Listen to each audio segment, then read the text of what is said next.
Good morning, everybody. Rachel, I'd like to thank you for the opportunity and the invitation to participate in this awesome event. It's our first time doing this in the state of New Mexico, so we're really thrilled to be here. So let's get started. Go ahead. Okay, so we're here to talk about the VA Guaranteed Home Loan Program. Just go over the agenda just a little bit.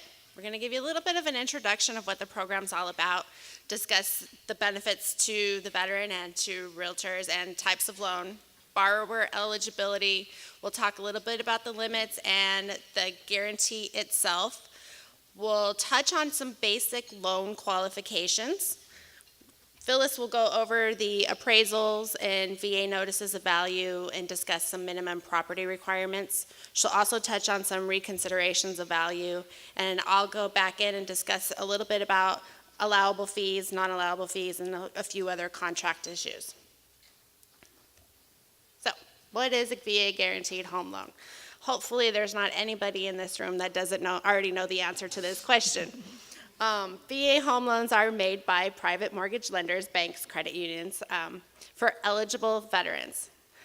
It's one of the stipulations of the program is that they occupy these homes as their own primary residence for occupancy. It protects the lender against loss and helps the veteran obtain more favorable financing terms. So let's discuss a little bit about the history of the program. So this program started as part of the Servicemen's Readjustment Act of 1944. Way back then, VA guaranteed loans for $2,000 a pop. So guarantee was very limited. It was just started as a way to help service members returning from war or even serving to help them get into a home loan. Now, over the years, this program has transformed tremendously. The Veteran Housing Act of 1974 was a big change to the program because it made the benefit reusable. So veterans could, buy a home, sell that home, and use their benefit over and over again. So that was a big deal back then. It also implemented automatic processing for lenders. So what that means is VA really took a step back out of the processing and underwriting of the loan, and they turned it over to the mortgage lenders to help speed up the processing time. It also allowed for the purchase of condominiums back then. Another big act that I don't have on the slide was the Veterans Benefits Improvement Act of 2004. What that act did is it made our guarantee limits indexed and in line with the Freddie Mac conforming loan limit. So that meant people who were once priced out of the program, say in San Francisco, California, could now use their benefit. So some of our stats, as you can tell by just looking at the numbers on the screen, we've been very, very busy. So far this fiscal year in Phoenix, we cover Arizona, California, Nevada, and New Mexico. We've guaranteed, now this stat was at the end of June, so we've guaranteed over 104,308 loans so far this year. Only 5,900 of those loans were in New Mexico. So granted, I was very excited for this opportunity, so we can help boost your numbers here in New Mexico. Nationwide, we've guaranteed over 606,000 loans so far this fiscal year. So as you can see, our jurisdiction has a great deal of the percentage of the market in the country. So our office is very busy, so I want to keep that going. Job security. So since the inception of the program, we've guaranteed over 22.8 million loans. That's over $2 trillion in loans. Look at that. Wouldn't you want a part of that commission? Yeah.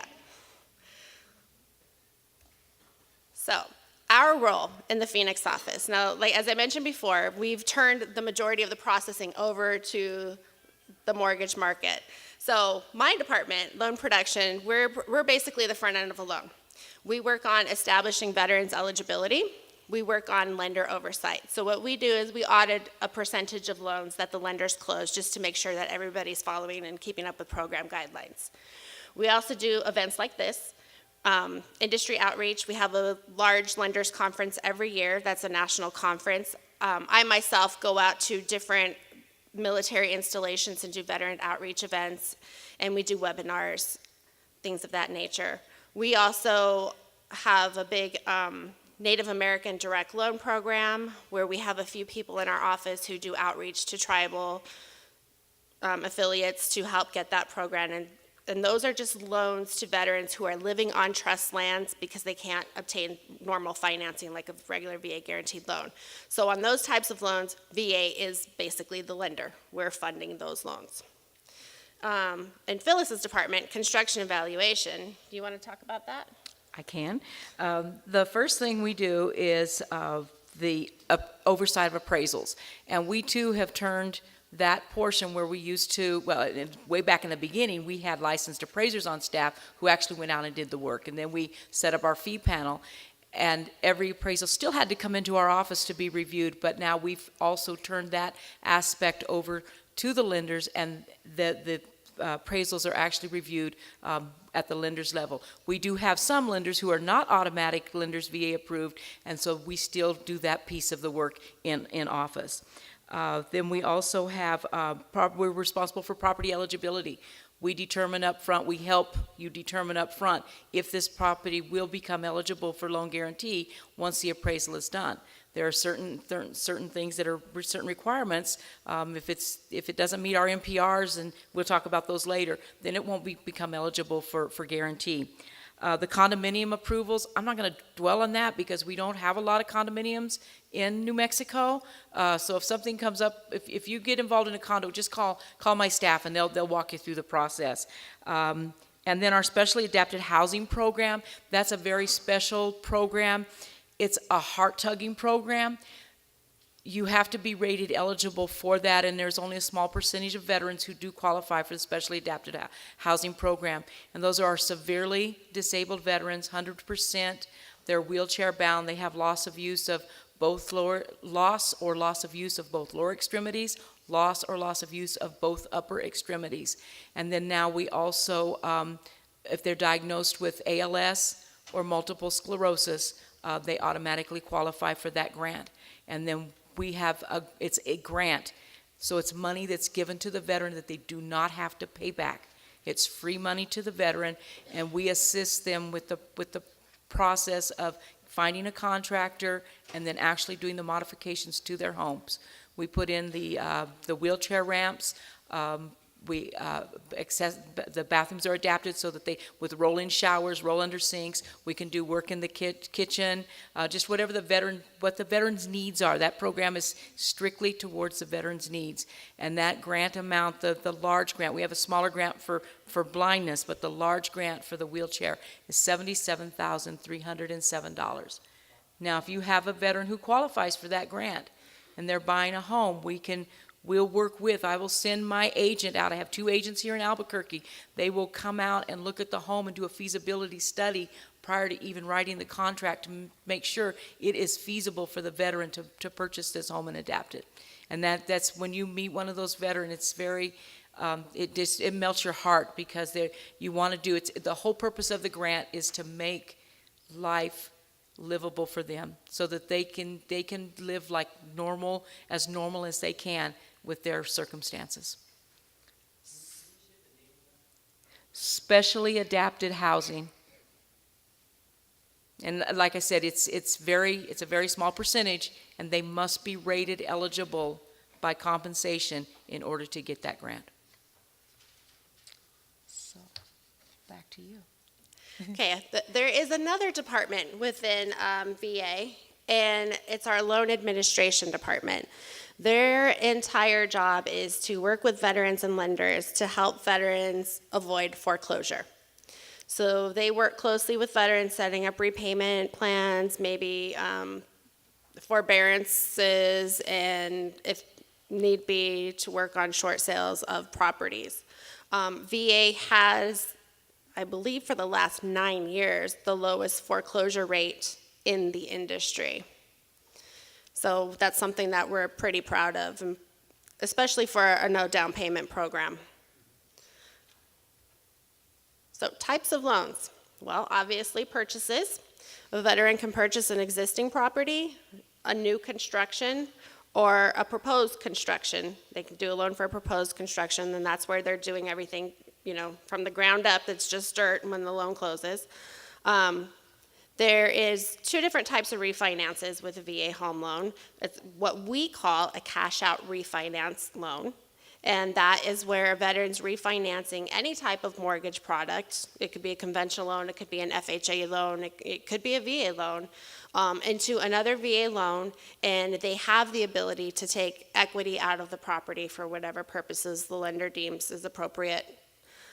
The other program is an interest rate reduction refinance loan. We call it an EARL. We love our acronyms at VA. So that is basically what we call a paperwork loan. So you have to have an existing VA loan, and the premise of that is that you're just refinancing to lower your interest rate and your mortgage payment.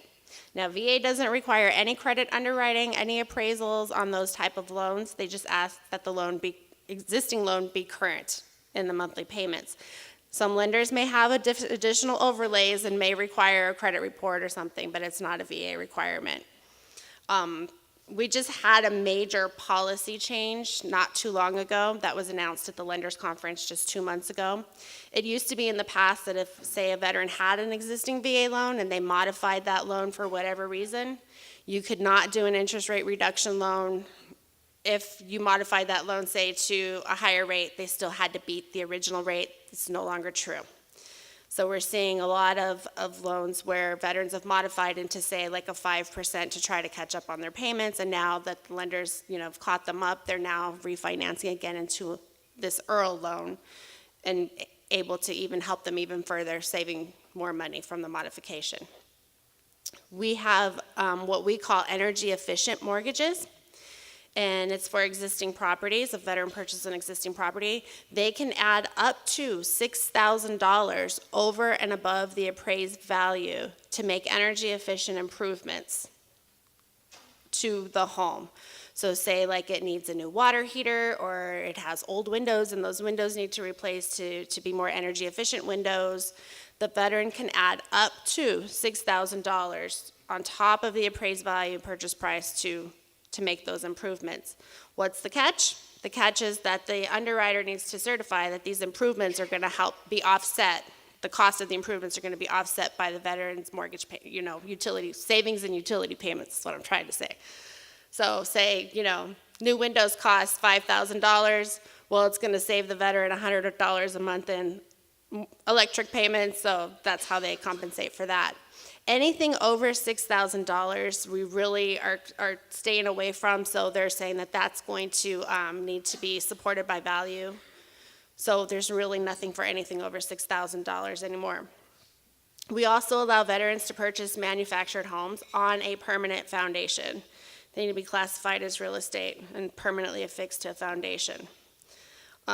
We allow veterans to co-borrow with non-veterans other than the spouse.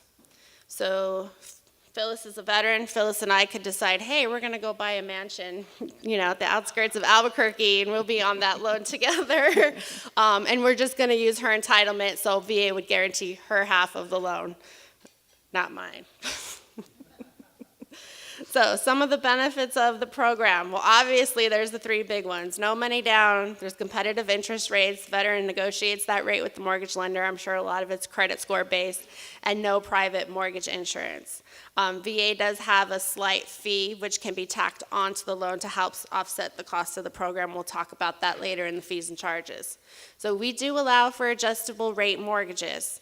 It's one of the changes to the program that came in, I want to say, 2006. We do have a limitation on closing costs of what the veteran can pay. We'll discuss more about that. VA does not have a asset reserve requirement. There is only one situation in where VA is going to require reserves, and that is if the purchase price exceeds the appraised value. And in that case, the veteran will need to bring in money to help offset the cost of the difference. Although we don't require assets, it's a great way when qualifying for a loan for an underwriter to say, hey, this veteran's got 2 mortgage payments in the bank just in case anything happens. So, if there's an underwriter who's going to require that, or they want to help that to improve the qualifications, that's fine. We allow 100% gift funds. except in the case if the appraised value's lower than the purchase price. So Phyllis can loan me $10,000, or I can loan Phyllis $10,000, go buy a loan, write her a note. So that's no problem. All VA loans are assumable. They're freely assumable. So if you have somebody who has a VA loan, they need to relocate or up and move, somebody can assume that loan and they just qualify through that servicer. It doesn't have to be a veteran who assumes that loan. It can be anybody. I can assume Phyllis's loan if I qualify. And of course, all VA loans are backed by the government. Now, I was doing a little Google research and discovered that approximately 10% of the civilian population in New Mexico that's over the age of 18 is a veteran. So there's a lot of potential VA home loans out there just ready and waiting. So we're going to rely on you guys to get the ball rolling and kick up those numbers. So who's eligible? We have active duty service members. People that are currently serving have to have served at least 90 days in the military to be eligible. They can use their benefit while they are on active duty. Then you have your discharged or retired veterans. Anybody who served after 1980 needs to have completed the full term to which they were called to active duty. Most cases, that's at least 24 months.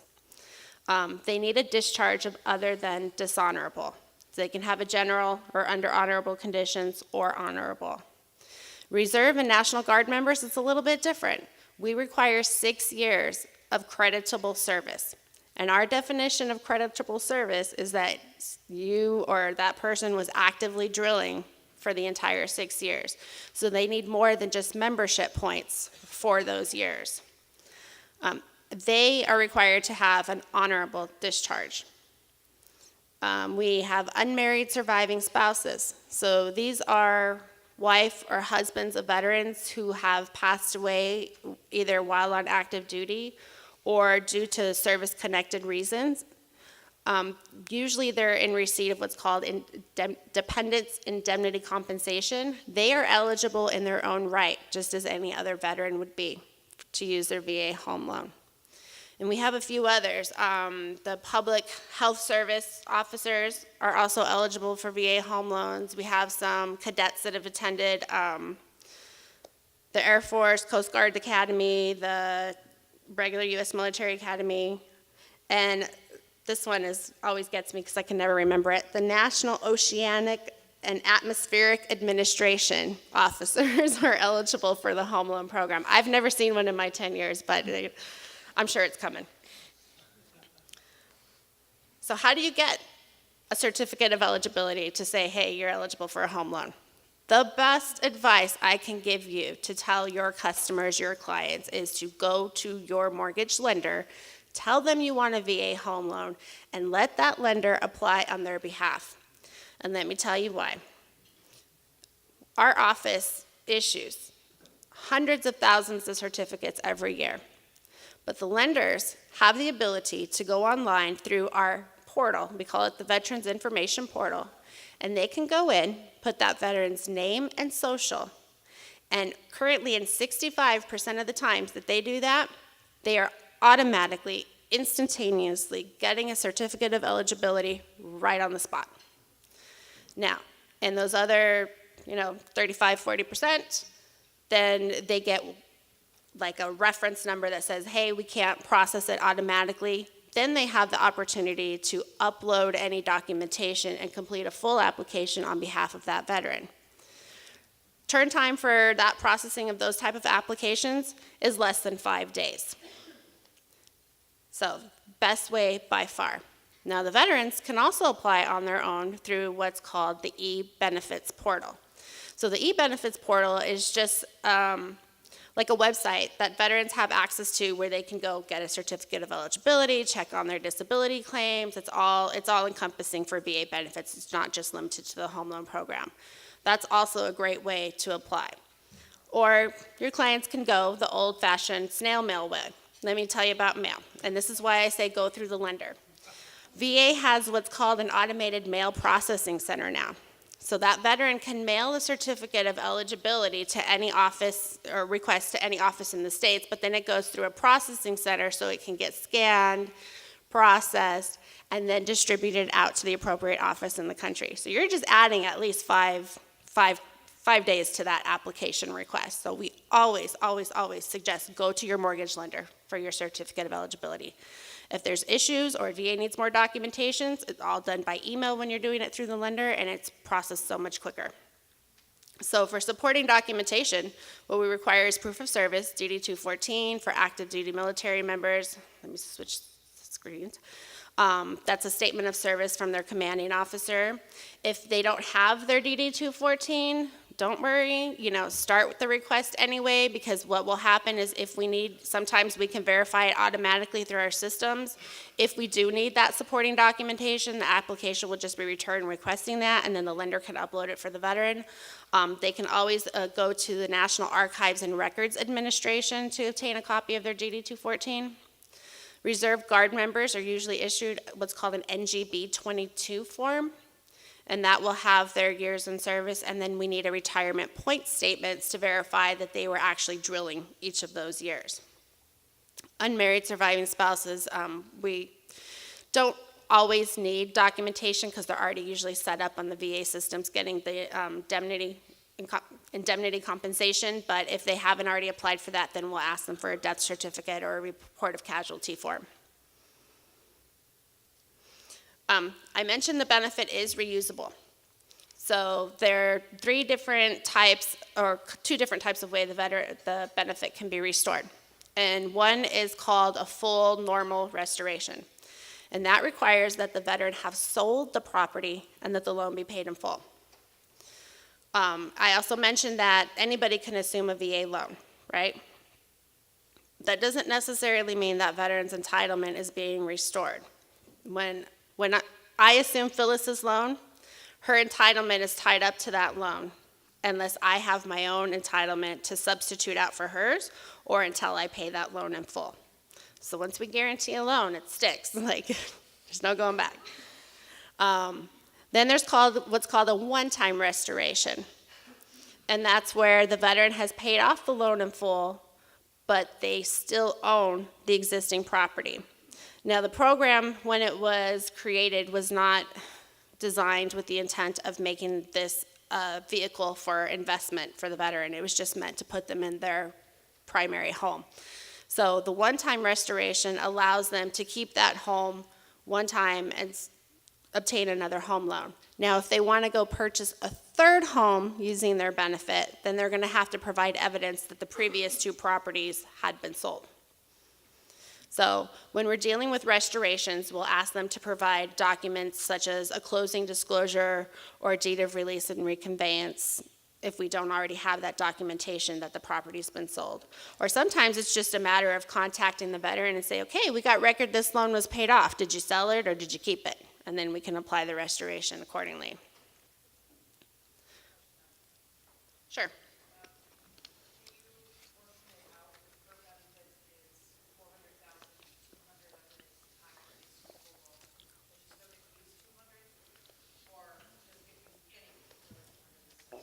Okay, she's asking if the veteran's benefit is portioned out, like if a veteran has used 200, do they get to use, another 200? And I'm going to get to that in the next few slides.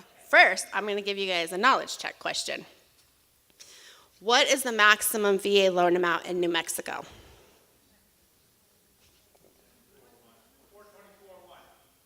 I've heard 424.1. Any others?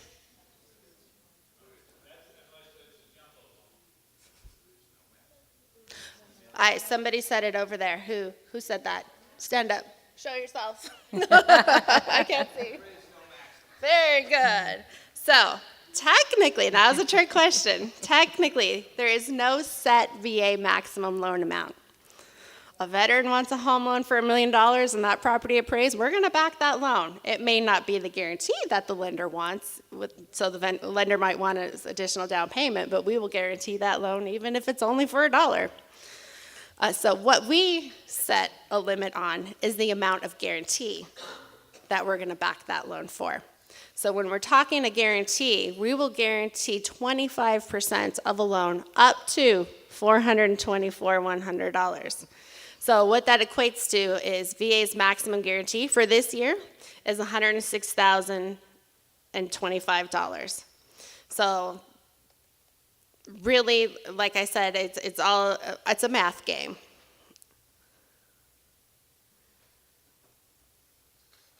So what our maximum loan amount is the lesser of the purchase price or the appraised value plus whatever VA funding fee is assessed and plus whatever energy efficient improvements the borrower wants.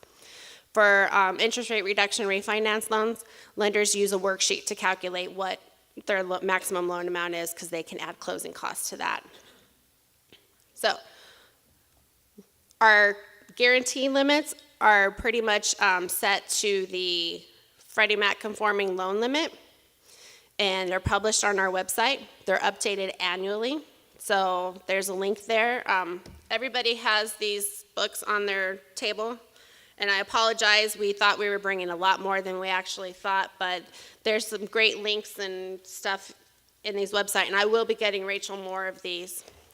So when you have a veteran who's used their entitlement before or has their entitlement tied up to loan, it does not necessarily mean they just can't get another loan. So what we encourage lenders to do is take a look at that certificate of eligibility and say, okay, is there an active loan on there that's tying up entitlement, and look and see if they have enough remaining entitlement to get another guarantee. So, another question. If a veteran previously used his entitlement on a home in Texas and lost it to foreclosure, can he or she use that benefit again? That is correct. I'm going to throw you under the table a lot, Phyllis. We're going to pretend it's Phyllis. If it depends what loan amount Phyllis got on that first home loan and that she let go to foreclosure. So, we have some veterans way back in the day that used their entitlement, 50s and 60s, and believe it or not, they're coming back for another home loan, and that previous loan was foreclosed, but we only guaranteed it for, say, $20,000. They've got plenty of entitlement left over to get another loan. And then on the flip side, we have Phyllis bought a mansion in Texas, and she let it go to foreclosure, but she used almost all her VA entitlement, and the conforming loan limit's not enough for her to use that, what we call bonus entitlement, to get another loan. So I'm going to do a quick rundown of an example of how that's calculated. So everybody has the way they wrote the law, everybody has a basic entitlement of $36,000. So when that home loan exceeds $144,000 up to the conforming loan limit, we call it bonus entitlement. So let's pretend Phyllis had a loan, and her previous loan was guaranteed at $36,000. She let it go to foreclosure. She has no basic. So how we calculate that is she wants to buy a home in Albuquerque now. So we know that loan limit, that guarantee limit, is $424,100. So we're going to guarantee 25% of the loan in that county. So that leaves us with a max guarantee that Phyllis or anybody could obtain of $106,025. So what we do is we take that number, we subtract out what Phyllis has already used, and that leaves her with a maximum guarantee of $70,025. And I know I'm running through this fast, but that's okay. If you ever come into this situation, you just call our office, we'll walk you through it. So you take that number, and since we're backing that, as only 25%, multiply it by 4, that will give you Phyllis's new maximum loan amount. Now, I'm saying maximum loan amount with kind of a back and forth. It's maximum guarantee amount. So Phyllis can actually get at that $1 million home loan. It's just that her lender's going to want a down payment to offset that difference. But we're going to back that loan for a loan amount up to that amount without a down payment. So here's the catch. For the bonus entitlement to kick in, that loan amount needs to be over $144,000. So in Phyllis's case, she can get a loan over $144,000, but less than $280,100 without a down payment. If she wants to go over that, her lender's going to probably ask her for a down payment for 25% of the difference, because they want that 25% backing, whether VA is putting up that guarantee or it's coming out of her pocket. So Phyllis has one other option. Phyllis can repay the VA for whatever foreclosure, whatever loss that was incurred as a result of that foreclosure. So we may have guaranteed Phyllis's original loan for $36,000, but that's not necessarily the claim that we paid to that lender. They could have sold that property, the loss was maybe only $5,000. So maybe Phyllis has $5,000 in her pocket, and she says, okay, I'll just repay that loss, and then she gets her full entitlement back. Or maybe we paid that lender a claim for the full $36,000. Now, I would tell that veteran, or I would tell Phyllis, don't give VA back that $36,000. We're not going to come collect that debt. Put that as a down payment towards your new home and make that money work for you. So there's always this little bit of options there. So, veteran has a certificate. They're starting to work with the lender. They've picked out their property. Let's talk a little bit about the loan process. So there's two different types of ways a loan file is processed. We call it prior approval and automatic processing.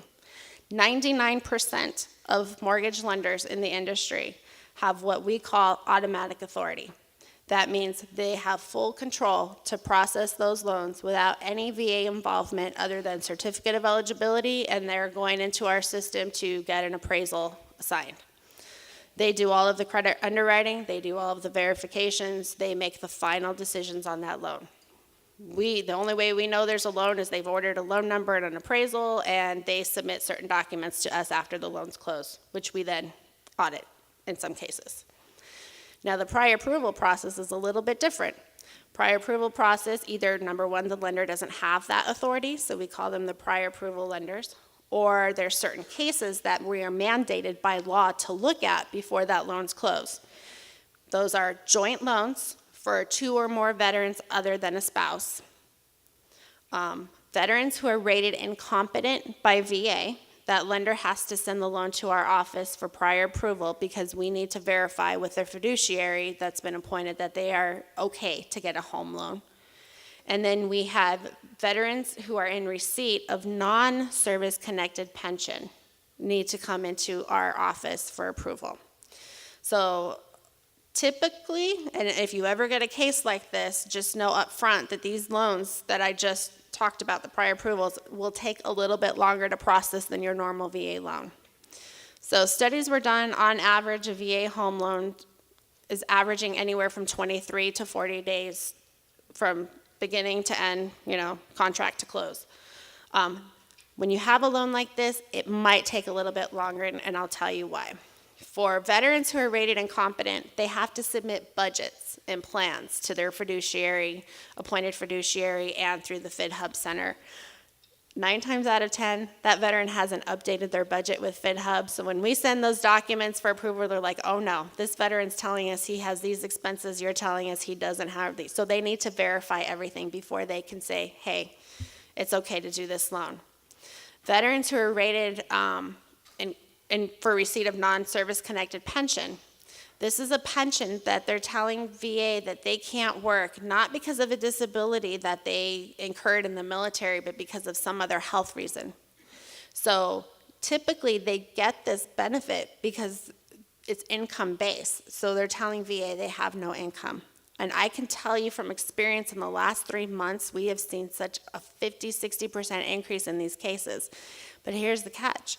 These veterans are reporting income on their home loans to the lender and then to our office. I make this much money. I got married. My wife makes $100,000 a year.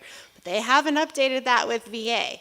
So when we send that income documentation to the pension center, they have to verify that income and make sure everything's in line and they're not misreporting income.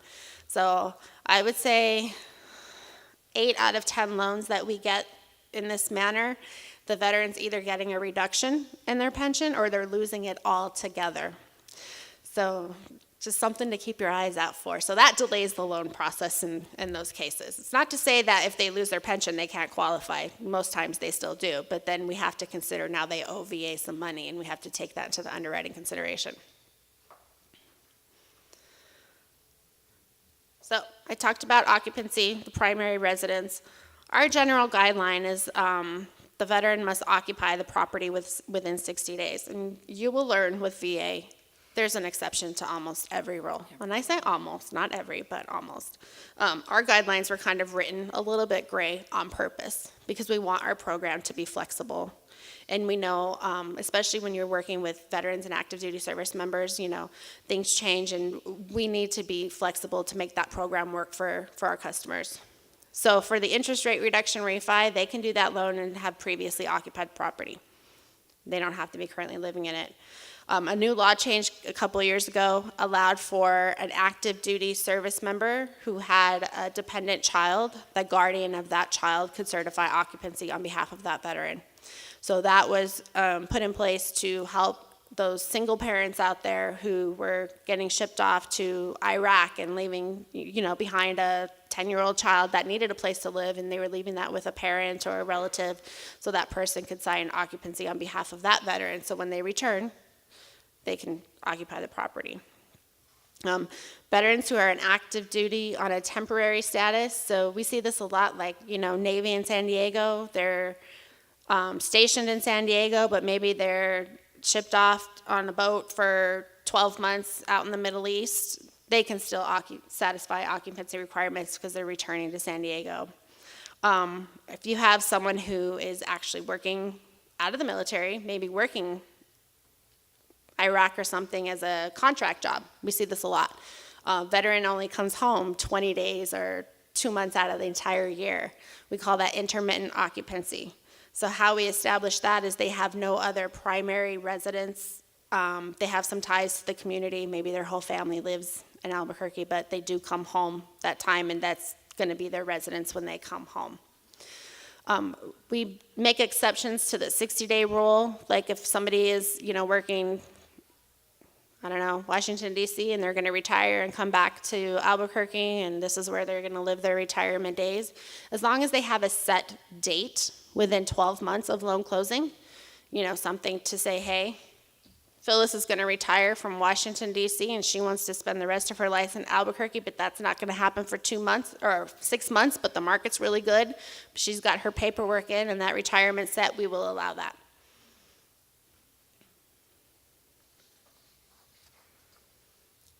So, our underwriting guidelines, it's basically 2 questions.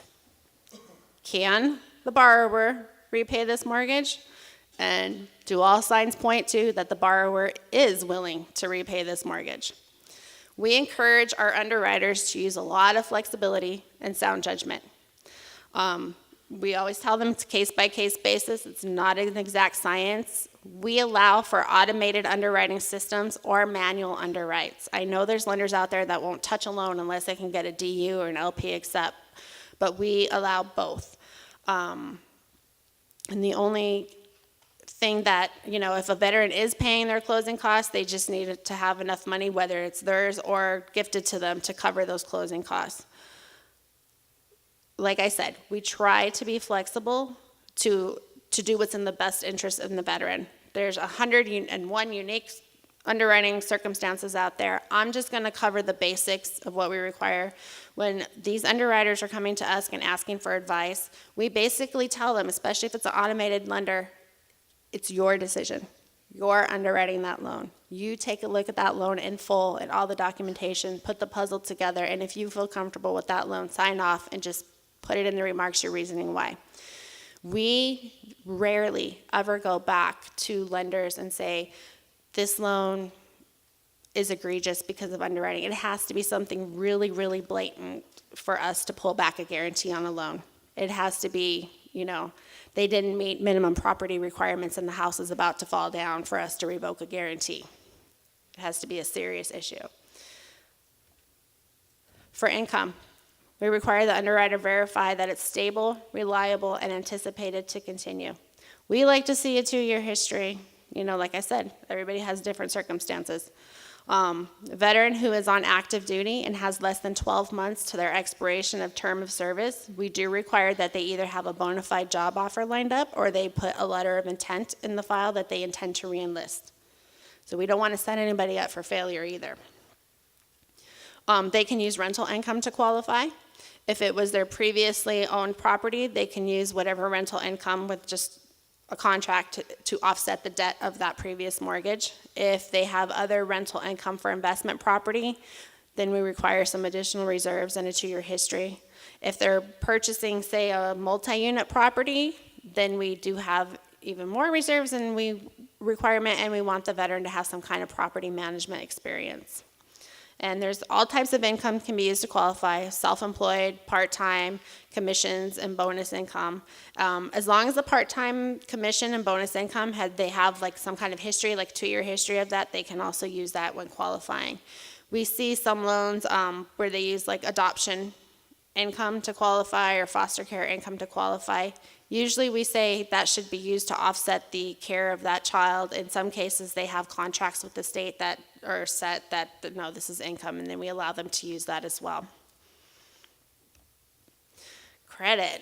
All of the states in our jurisdiction are in a community property state. So we have it easy in the Phoenix office. We just tell them, count the spouse's debts.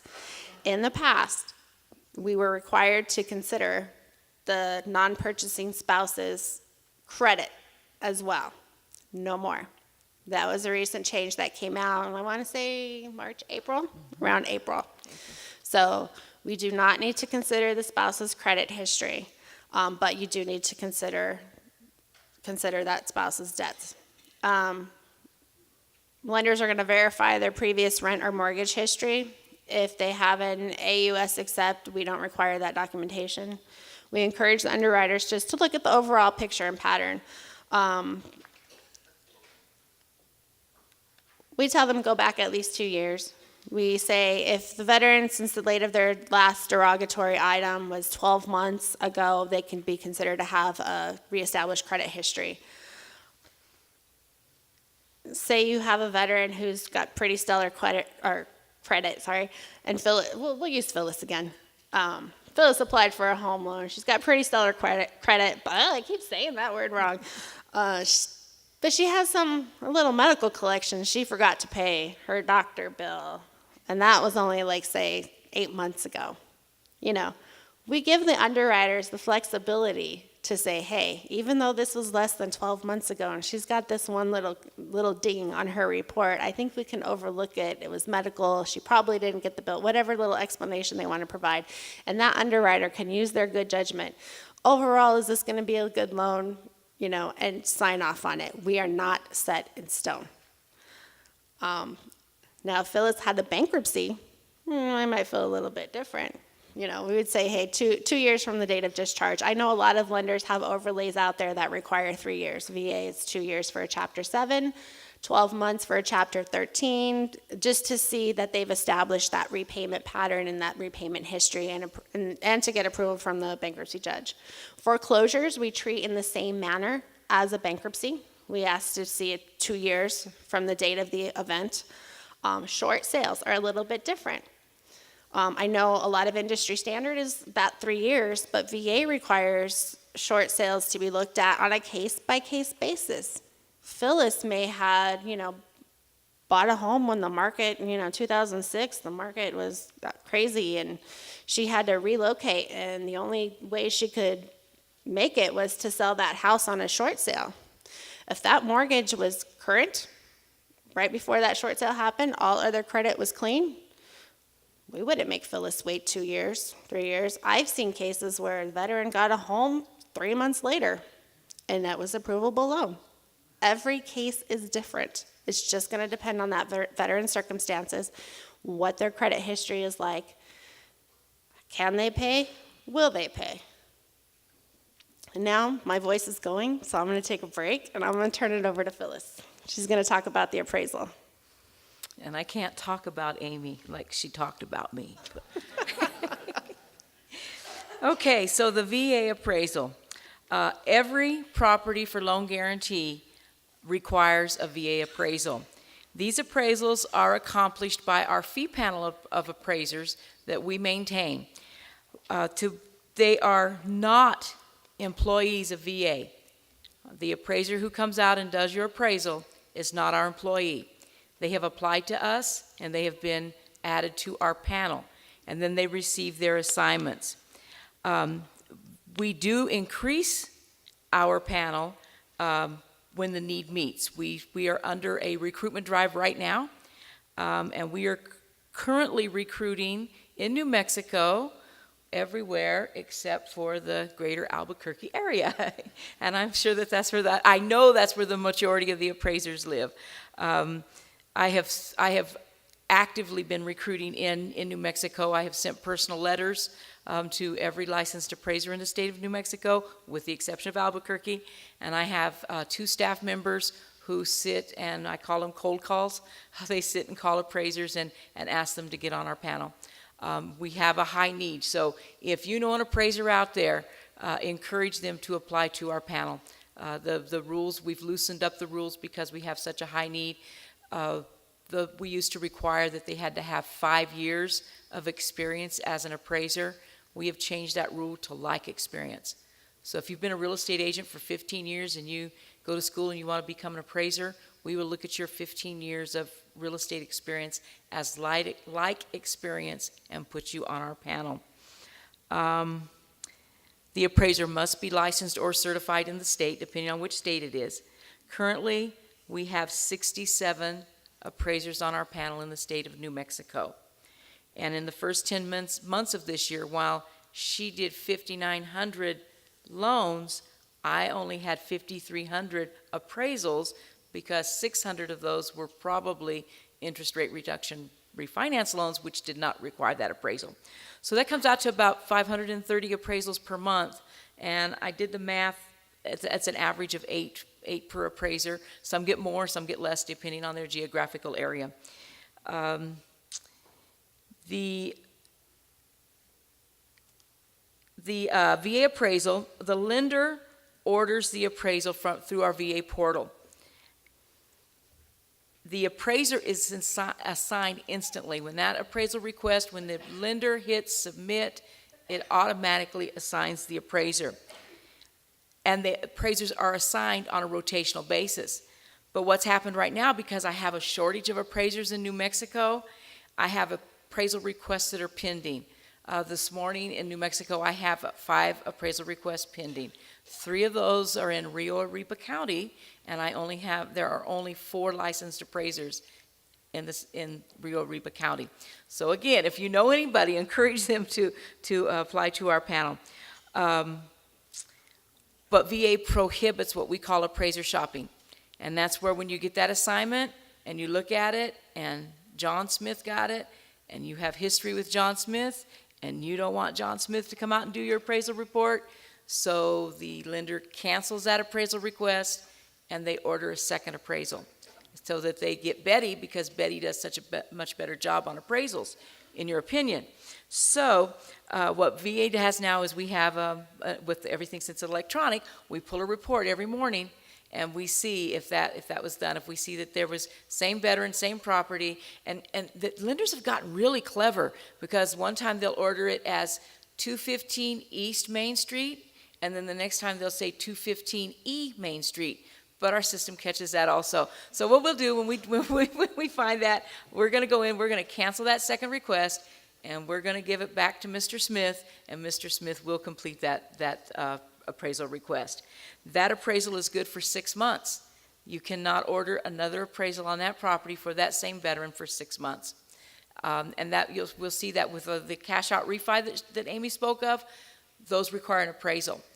And usually when we're doing the cash out refi, we all love our homes. And we all know that my home is worth more than anybody else's home in the world, okay? So when I'm doing that cash out refi, I want that $1 million value for my home, and realistically, it's only worth $650,000.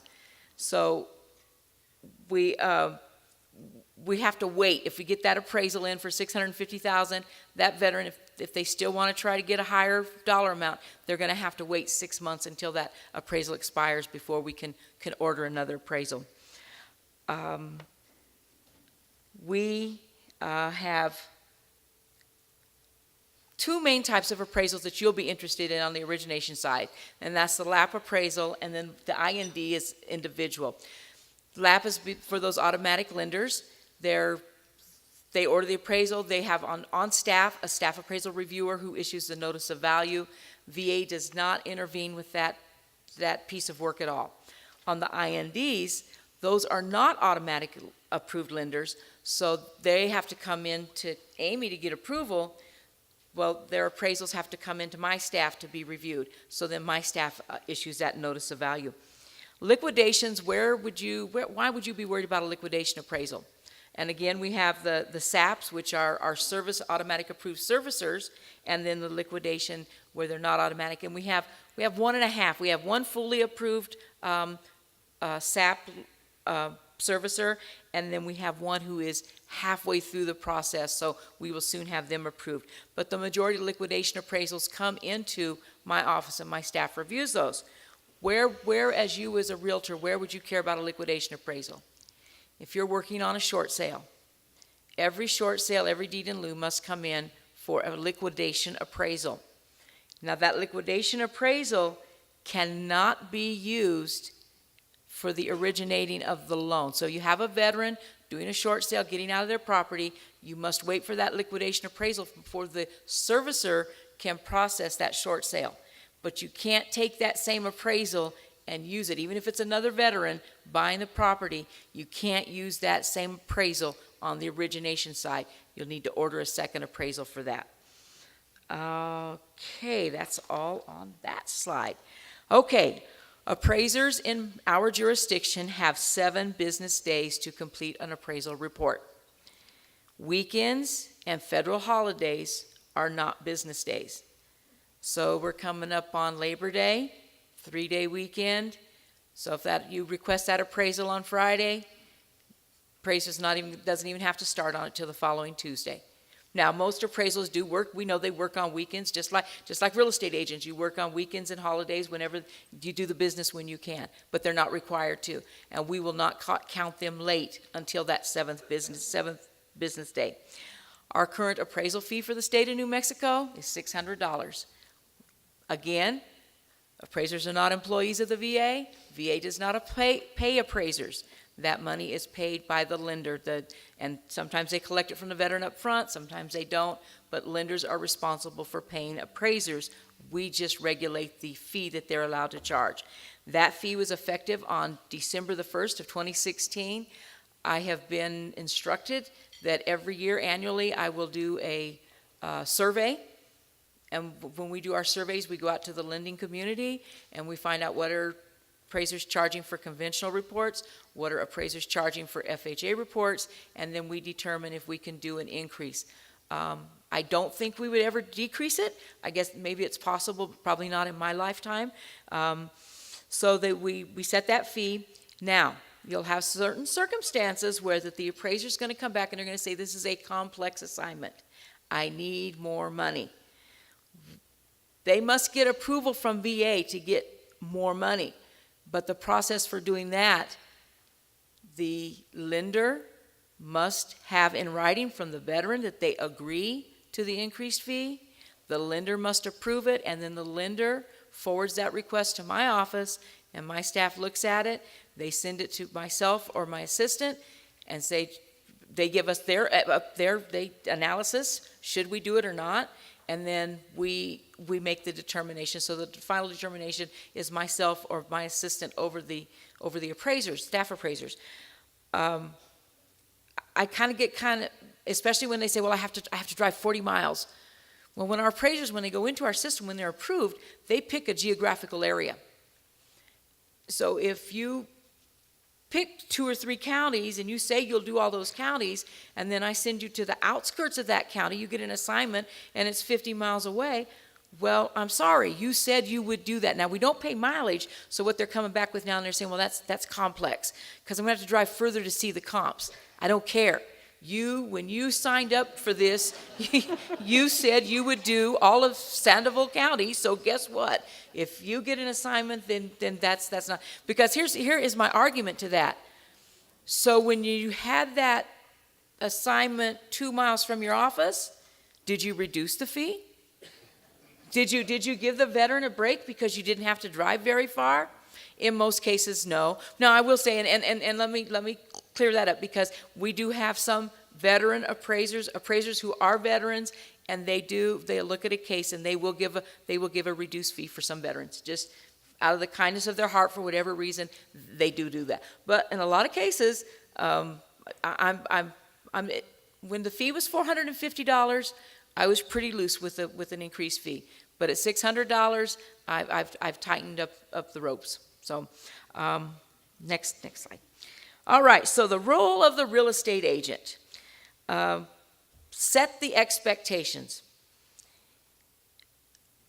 Tell your veteran up front the process. Let them know up front the timelines. Now, we can get the COE in most cases, 65% of the time, the lender can get that COE instantly. But the appraisal takes 7 business days. Now, what we like to say, this is not your father's VA.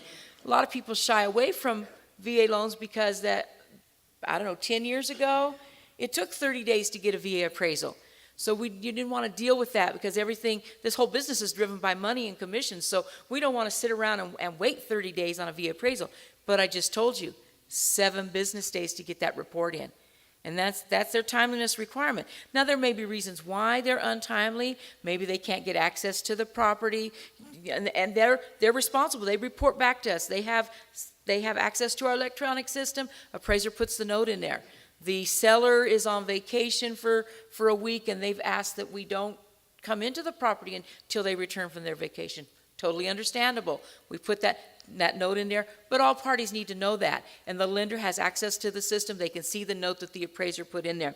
So set your expectation with your veterans, but then also you need to communicate with both the veteran and the lender. So if it's been the 7 days, we don't have an appraisal report back, get with the lender, but then make sure you tell your veteran that too. Because when the veteran doesn't know anything, they're going to call my office and they're going to say, the appraisal was ordered 15 days ago and it's not back yet.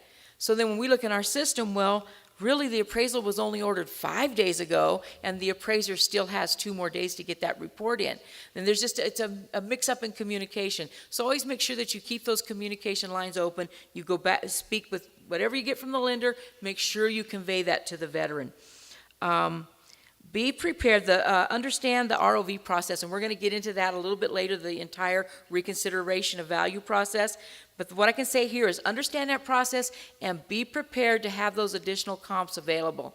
If you think that when that appraisal comes out, they're not going to think about that house down the street. So be ready for that. And then the one thing I will say is don't blame the appraiser. If the value comes in low, don't blame the appraiser. I hate when the first thing that comes, the email comes in and it says, this appraiser always comes in low. Because the first thing I'm going to do is give it to one of my staff and have them go in and look and pull a report and see how many times did that appraiser come in low. So it's not always, and I see that so many times, and then it just creates extra work because now the accusation is out there. So now I have to look at that, and I have to do I have a bad appraiser on my panel? Because we don't tolerate that either. So if I have an appraiser who always comes in low, then we're going to do some training, we're going to have some communication, and find out why is every appraisal that you do 10% below the requested value. So we'll look at that. So, but when we see that remark, then I have to put somebody to work checking into that. So, but if it's true, believe me, we do take a look at that. So, the notice of value. This is is like your contract in real estate is your roadmap from your roadmap through the whole process from origination to closing. So that, and your notice of value is pretty much our roadmap with the appraisal process. So the lender is required to give a copy of the appraisal and the notice of value to the veteran prior to loan closing. And what they used to do, and I had it happen to myself, as recently as 2012, when I returned to Phoenix, when I walked into closing before they started, the title officer said, "Your lender asked me to give this to you." Well, in my case, I worked for the VA, so I'd already seen my appraisal. But think about that other 99% of the veterans out there. They're sitting at closing. They're thinking about getting the keys to their house, and now they got their appraisal report and their notice of value, and they don't know how to translate it, to digest it or anything. So we've changed the rule now, and when that notice of value is issued, the lender is required to give a copy of the appraisal report and the notice of value to the veteran. Now, I'm sorry, you as the real estate agent are not entitled to that document, so you're going to have to get it from, you can't just call up VA and say, hey, I need a copy of the appraisal report, I heard we came in low. We can't release that to you, because as a real estate agent, you are not a party to that part of the contract. So get it from your veteran, get it from your lender, but you can't get it from my office. Every VA appraisal is reviewed by either the SAR, which is a staff appraisal reviewer, who is an employee of the lender. They review the appraisal report, they issue the notice of value. They come to my staff if they have questions, they're not sure about something, they have my staff as a resource for information. Now, in those cases where we don't have the automatic lenders, then my staff issues that notice of value. They have the same requirement. When they issue that notice of value, they put the appraisal report and the notice of value in the mail to the veteran, or if there's an email address, then we'll email it to them. A lot of times we don't even have their current mailing address, so that report's going to go to the property address. So it's real important, and that's what the lenders, when they fill out the request for the appraisal, it's important that they fill out all the blanks so that we get that in their hands. And the veteran will call us up and say, I don't have my appraisal report. We'll get a current address. We'll shoot another copy out to them. The SAR, the lender's employee, has 5 business days to issue that notice of value. So my appraiser has 7 business days. The SAR has 5 business days. That's 12 business days to issue the notice from the time the appraisal is ordered until you get that notice of value. So 12 business days, that's over 2 weeks. There's 5 business days in a week, so we're at 2.5 weeks for the process to complete. On the good side, my staff only has 3 business days to issue that notice of value, so you're actually going to get that value in 2 weeks' time. So that's when you say VA takes so long, appraisal takes so long. It's really not the appraisal, it's the entire process. But still 2 weeks, that's really not a long time in the grand scheme of things. All right. Now we're going to move into the items on the notice of value. Amy touched on the energy efficient mortgage, and what I want to drive home to you here today is it's very important for you to know this up front. So when you're showing that property and the veteran is like, well, the windows, these are old windows, these aren't energy efficient windows, you can help your sale by explaining the energy efficient mortgage to them. So you can tell them, we can increase your loan amount and you can get the money to put those windows in yourself. If it doesn't have central heat and air, you can. That's another thing. Solar panels, that's a big thing. Now, we can't do it for the leasing of solar panels, but if they were going to go out and purchase the solar panels. Now, Amy said we like to stop at the $6,000 level. They can go over $6,000, but the value has to meet that. Then that's going to require a second appraisal, because then the appraiser is going to have to come out. You're going to have to bring in all that documentation, say we're going to put $10,000 worth of solar panels into this home. Once we do that, will the value of the home increase $10,000? And we all know that money spent is not value. So the appraiser will go back and look at it, but then they'll take into consideration also the savings on the utility bills and that type of stuff. So it's important that you let your veterans know about that energy efficient portion of the mortgage up front in case you go into an older home. Can I jump in real quick? Sure. We've had cases where there's been energy efficient mortgages that have exceeded that $6,000, but rather than going through the full appraisal process, they'll add the $6,000 to the loan and then come up with the remaining $2,000-$3,000 in cash, or get it gifted to them from a third party. Yes. Yes. Solar, water heater, central heat and air, windows, Caulking. yeah, those are anything that's gonna reduce their utility bills and energy efficiency. That's what it's all I about. think she has a question over there. Yes. Will you be addressing an existing VA loan wanting to use the energy efficient mortgage? How that transaction would happen? Maybe not Are you talking about on a refinance? If they were refinancing, could they do the energy efficient mortgage on a refi? Informal refinance with the VA funding fee and all of that again? Yes. Yes. So, and that's why what Phyllis was talking about, it's important to know this up front and to be aware of it. Because once that loan is closed, we can't go back after the fact and add it onto the mortgage. It's done at closing. Yes. So is the interest rate the same for this loan as it is for the main loan? It is part of, it is the loan. It's part not a of the second, loan. it's not a second loan. It's tied into the loan.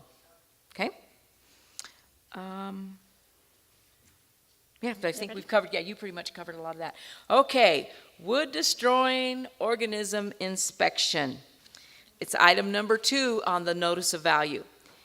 All properties in New Mexico require, a termite inspection, that's what we call them, right? We have to use big words, but termite inspections. So every property in the state of New Mexico will require a termite inspection in order to have the loan guaranteed.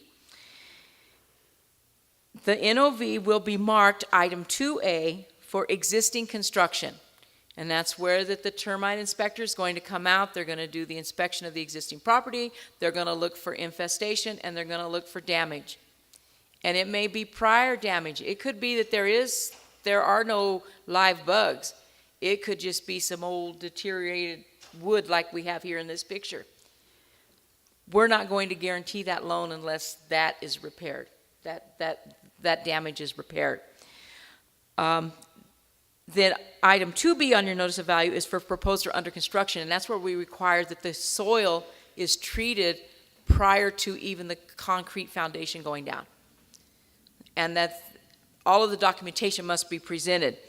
So all required treatment and damage repair must be completed prior to loan guarantee. Not loan closing, but loan guarantee. And there may be an instance, I know we get some snow in New Mexico, so it may be that you can't get out there and get the work done. So we will allow money to go into the escrow account, remain at the title company, 125%? 125% of the estimated repair, and then you can go ahead and close your loan. The snow melts, they can get out there, they can do the repairs. Then we will go ahead and guarantee the loan once we have proof of repairs. What is proof of repair? We do not require a second inspection report. All we require is the paid invoice to show that the work was completed. A lot of times, I know when you get the termite inspection, a lot of times the company doing that inspection, they can do the treatment. I don't know that they can do all of the repair work, because if we're talking about subflooring and stuff like that, you're going to have to bring out probably a contractor to do that. But if the same person who did the inspection says you needed some treatment, they finish the treatment, they sign off on that, they show they charged you however much money, you send that paid invoice in, you've met the need of the VA. We do not require inspector to go back out a second time and do a full inspection report. I think that's all on that one. All right, so now, wells and septic inspections. Lying in front of you is VA Circular 26-17-19. And that came out to us last week. And this is basically for your individual water supply testing. And I think you have a lot of that in New Mexico, wells and shared wells. So what they've done is we have outlined the process and very specific. And the number one thing is all testing must be done by a disinterested third party. This includes the collection and the transport of the water sample. So that means the seller of the property can't get a water bottle, go into the kitchen sink, fill the bottle up, hand it off to the real estate agent, who carries it into the testing facility to have the water tested. That testing facility must come to the property and draw their own sample. Okay?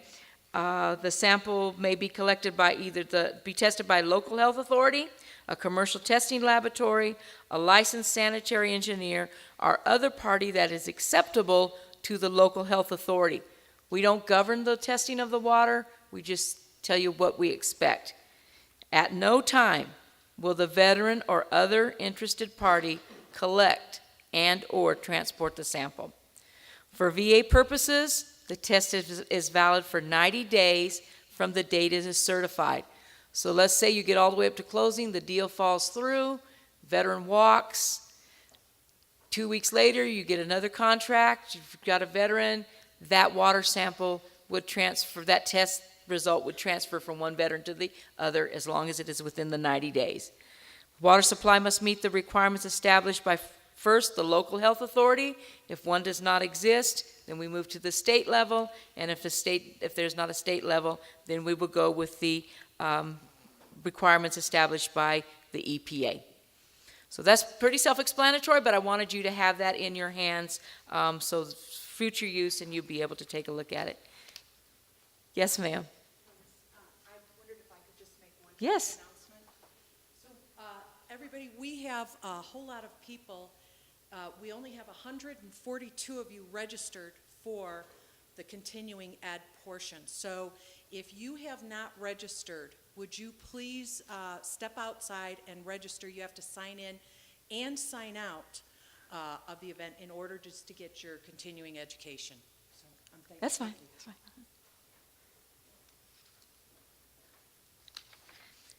Okay, so that's where we're at with water, well and water testing. So septic inspection, if public sewer is available, then the home must be connected to the public sewer.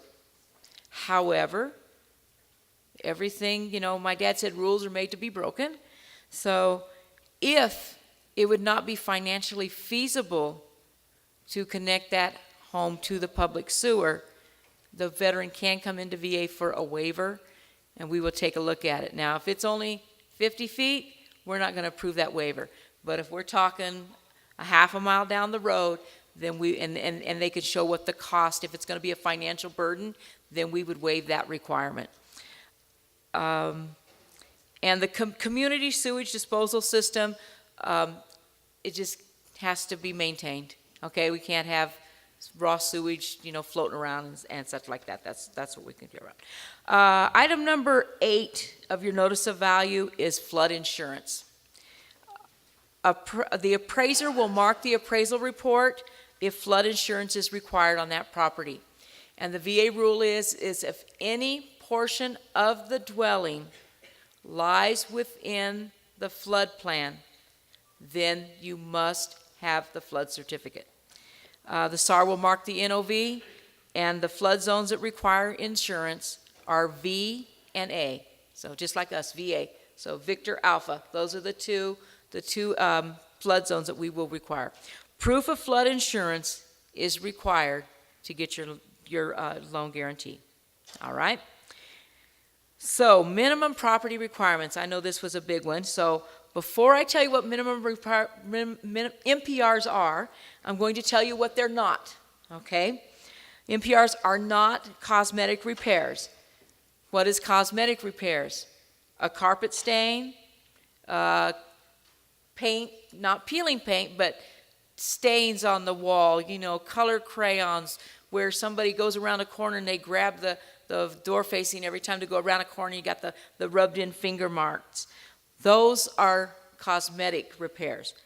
Now, if the carpet has tears in it, it becomes a trip hazard, so now it's a safety item. So that would then become an MPR. Conditions of the contract, for instance, the seller to leave the patio furniture. That will not show up on the notice of value as a condition. That's outside of what we do. So it's a condition of the contract, but it's not a condition of the notice of value. Recommendations on your home inspection report. So all of those little things that home inspector came out and pointed out, that the water doesn't heat to a full 139 degrees or whatever it is, it's only hitting 138 degrees. All those little things, those cannot be shown on the notice of value as an NPR, because that is sole and separate from the VA. That's a private inspection. Yes, we would like to see the veteran get those things corrected, but we're not going to require it. And then the other thing is our lender overlays. So one thing I can think of the top of my head, in the state of California, every home, as it transfers title, they are required to put in a carbon monoxide detector, and every hot water heater must be strapped because of earthquakes. That's a state requirement. The appraiser is required by state law to put that in his appraisal report. However, that is not a VA requirement, so it does not make its way into the notice of value. So in the state of California, the lender is going to make sure that those things happen. They may even send the appraiser back out to certify that it's happened, but it's not a part of VA. We don't care about that, and we do not allow that to be placed on the notice of value. If we find it on the notice of value, then we cite the SAR as an error for putting it on there. So let's get into what MPRs are. Properties eligible for a VA loan must be safe, sanitary, and structurally sound. So safety items, some things I can think of at the top of my head, I already gave you the carpet. Another would be handrails on stairs. I think if you have one step, you don't need a handrail, and some of those are local code also, but the appraiser's going to look at that, and if you're going upstairs and there's no railing on the stairs, the appraiser's going to call for safety. Trip hazards are a big thing. And then, let me see, what else could I think of that would be safety? Top of my head, I can't think of any other. Okay, pools are going to be local authority. Local authority some pools will require a fence, some will not. Some, it'll be grandfathered. The pool was built before this date, so they don't have to put a fence in. So that's a safety issue, but it's gonna be local code. And some appraisers, they know you're buying this home and you have 3 little kids, and they're gonna say, hey, for safety's sake, you need to put a fence around that pool. Broken windows. Broken windows, yes. If they're dual pane and it's cracked in one pane, that's not going to be a safety issue. Okay, so that gets real sticky also. Yeah, you can. Another one, we just had one. And again, California, and I blame it on the shifting of the soil there. The concrete is all split and in different levels. So the appraiser said that's a trip hazard. You know, you got a 3-inch space levels in concrete. That's a trip hazard. And the purchasing veteran is saying, no, it's not. It's okay. Well, VA had to rule, and we said, yes, it is. We're going to side with the appraiser on this one, and that concrete is going to have to be fixed. But it's the seller who's going to have to fix that. We're not going to require the veteran to do that. The seller needs to go in there and fix that. Because what it was a flip house, and they were trying to, they just went in there and threw on a coat of paint, and a lot of things, we had some settling issues there. Sanitary, that's pretty self-explanatory. Here, the old famous outhouse. We are going to require flush toilets. That's just a requirement. That's a sanitary need. And structurally sound. That's pretty much self-explanatory. If we've got settling, we've got walls that are sagging and stuff like that, we're gonna want maybe an engineer's report or something like that. So she's way ahead of me. Yes, ma'am. So if the home is not sanitary, who reports it, or is it reported to the VA? Okay, the appraiser, in his report, he would notify us that he would notify in the report what the sanitary issue is. So for instance, like the picture, if it was an outhouse, then that's not going to conform to VA. So he would, and that property is ineligible. That's what we would consider. We would consider that an ineligible property. The sad thing is, if we're all the way up to the appraisal point when we found that out, somebody's out $600 and several people are out a whole bunch of time. I'm sorry, forgive me. Yeah, So the appraiser comes out, the individual selling the home is clean, it looks decent, and the appraiser doesn't find anything wrong. But the day of home inspection, we're closing the loan, the house is filthy. I know that doesn't make sense, but. Oh, it does make sense, but that's, The rugs are like coated in dog hair, the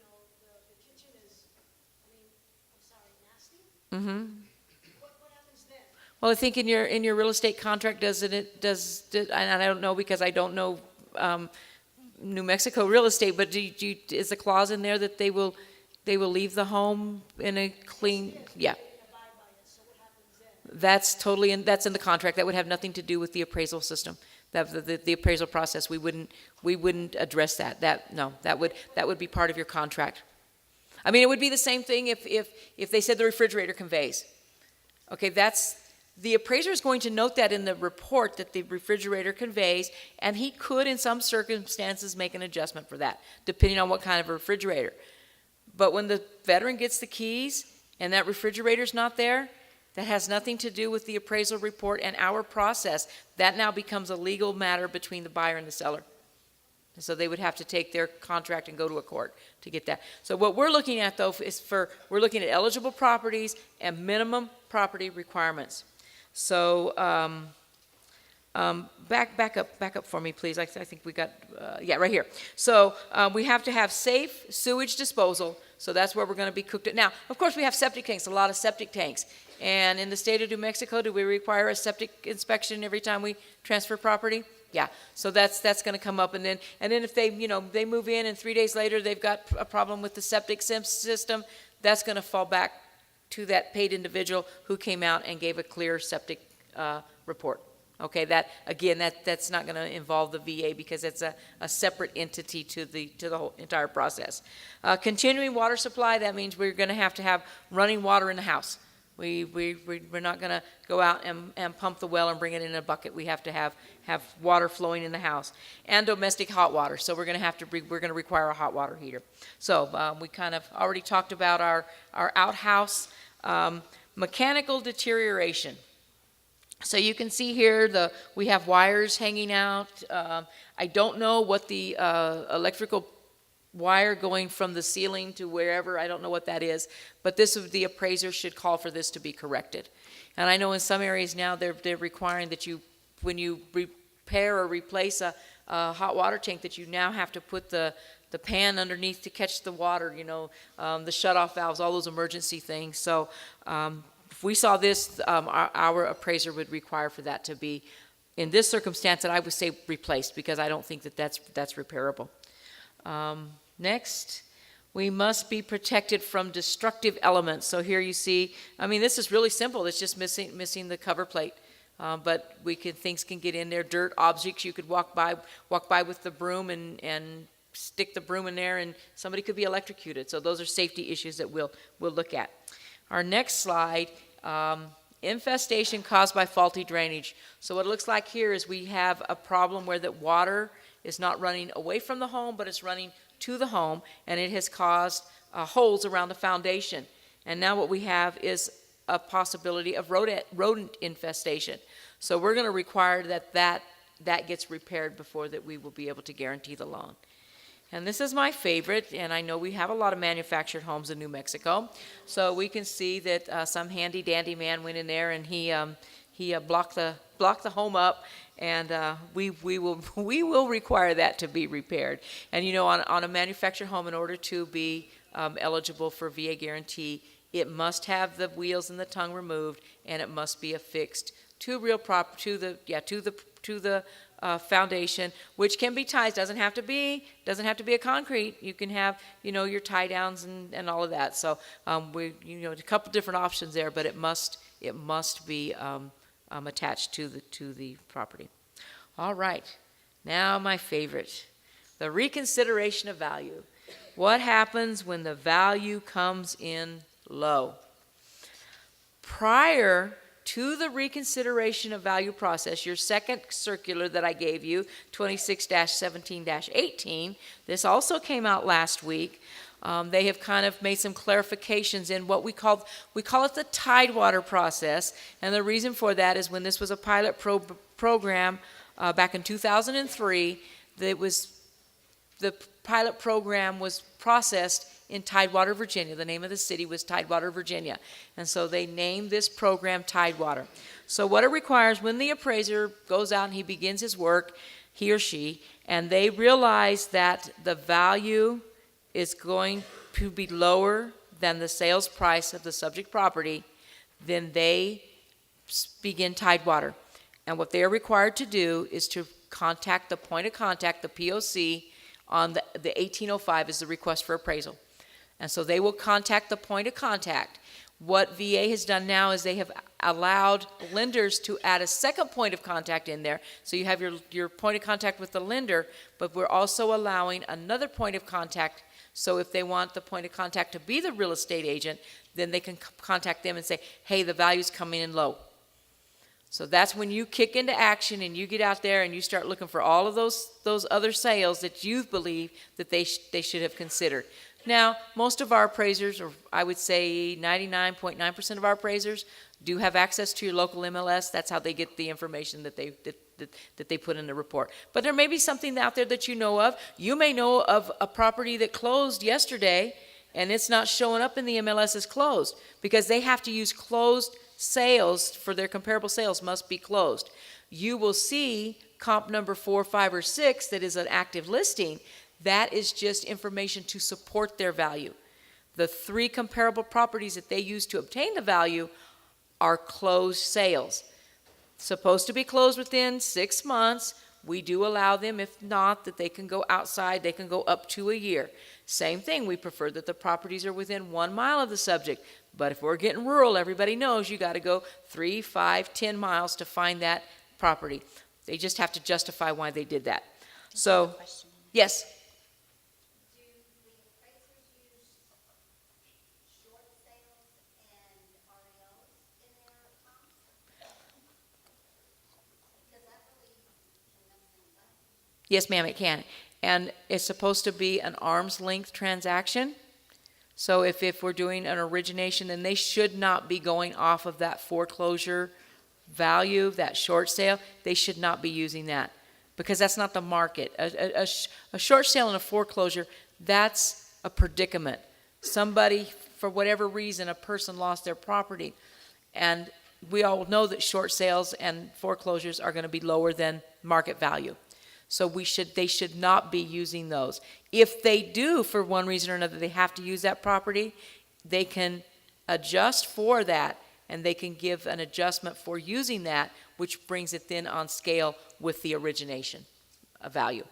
Okay? Yes, ma'am. Can the veteran buy a foreclosure or a short sale? And the one my client's looking at has a bathroom, but they're willing to repair the room. Yes, the only thing I would caution there is to be careful that the veteran does not put money into the property prior to ownership. Okay? Right. And I know, and especially if it's a foreclosure, the bank is not going to put any money into that property. So you kind of have to be very careful, and that's the case I talked about, case I spoke about in California with the concrete, 3-inch gaps in the concrete. Is that veteran buyer who's putting all the money into the property, and she's invested $40,000 into a property she doesn't own. So no, she doesn't want to walk away. And we're trying to tell her the best business decision for her in the world is to walk away from this property because it has settlement issues. But we have an engineer's report that says it's okay. And it's because she's invested her hard-earned money into the property, she's not going to walk away. And 3 years from now, she's going to have a problem on her hands. But all we can do is advise her, and she makes her own decision. So that's where you get into. So a roof, we're looking what, $10,000, $15,000. So if the veteran buyer puts that kind of money into a property, what's the guarantee that they get to closing? And then they're out that money. And there's really nothing that, and then they're going to come to VA. They're going to come to VA and they're going to say, for whatever reason, it was the VA's fault that they didn't get the home of their dreams, that they put $15,000 into the roof on. And then, then we have to go back and explain to them what happened. So that's the only thing I would caution there is to be very careful that a veteran who does not own a property, that they sink money into it. But yes, if you have a veteran selling a home on a short sale and you have a veteran buyer buying that short sale, that's fine. We'll do that. But remember what I said back in the beginning. They can't use that appraisal on the liquidation appraisal for the origination. They'll be required to get an additional a new appraisal. Yes, sir.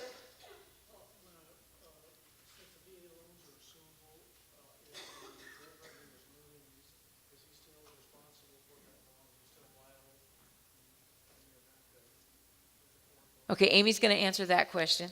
Okay. So his question was, since VA loans are assumable, and a veteran lets somebody assume that loan, is he still liable in the event that property goes into foreclosure? Okay, when an assumption takes place, the veteran is released from financial liability of repaying that loan.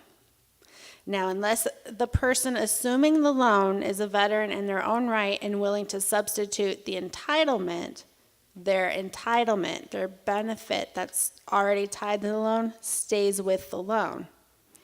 If VA pays a claim to that loan in the event of a foreclosure, we'll never go back to the veteran and say, hey, we paid that servicer $25,000 because whoever you let assume that loan, it went into foreclosure. There will never be a debt established against that veteran. But that veteran will not be able to use his or her portion of the entitlement. So there is a document that they sign up front when that assumption takes place, so they know if whoever's assuming their loan, they're taking a risk that, their entitlement may be, something could happen to their entitlement in the event that person doesn't repay the loan.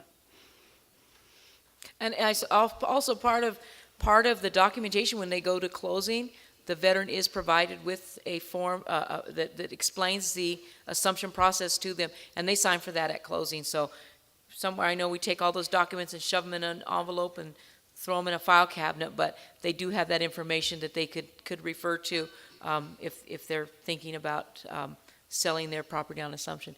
Yes, sir.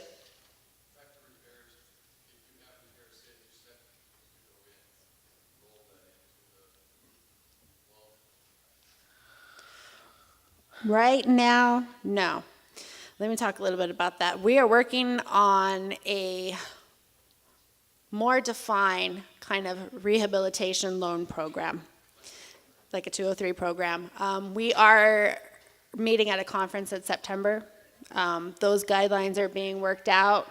I don't have a definite date of when all of the regulations will be put in place. Currently, there is a very, very vague, not used program on the books. So we have our folks in central office that are working to bring that to the forefront and put some established rules in a handbook so we can make use of that program that we have some funding set aside for. In the meantime, when we're talking about repairs, just based on conversation, you get the gist that anybody can pay for repairs. Who pays for the repairs is a negotiable contract item.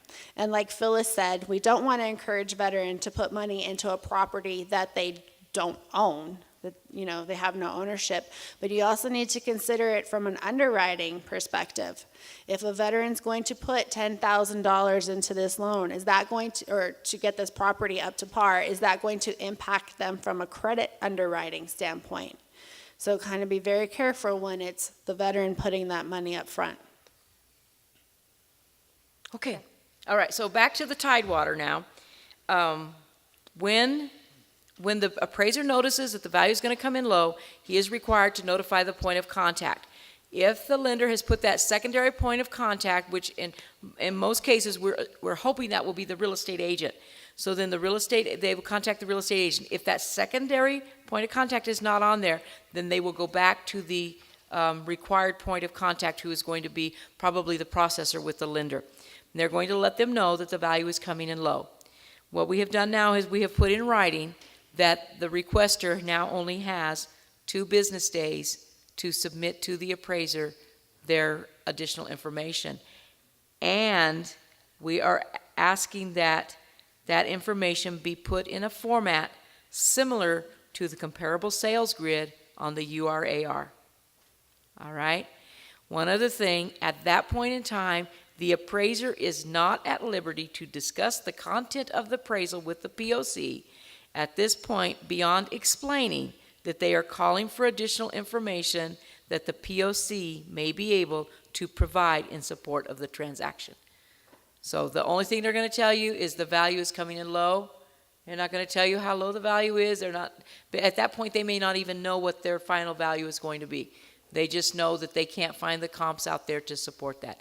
And like I said, those closed sales, the date must be prior to the day that the appraiser signs his inspection report. So you can't let him finish his appraisal on Tuesday, and then on Thursday you call him up and say, I got one more, it closed yesterday. Because now if you do that, he's going to call that a new assignment, and he's going to want $600 more, he or she. Okay? After receipt of the additional information, the appraiser will complete the appraisal report indicating that this process was utilized on an addendum clearly titled Tidewater. If the information provided to the appraiser does not result in an increase in value that meets or exceeds the sales price, the appraiser will submit an addendum describing the information that was collected. So he's going to have to now identify what you gave him and why it did not change the value, change his opinion of the value.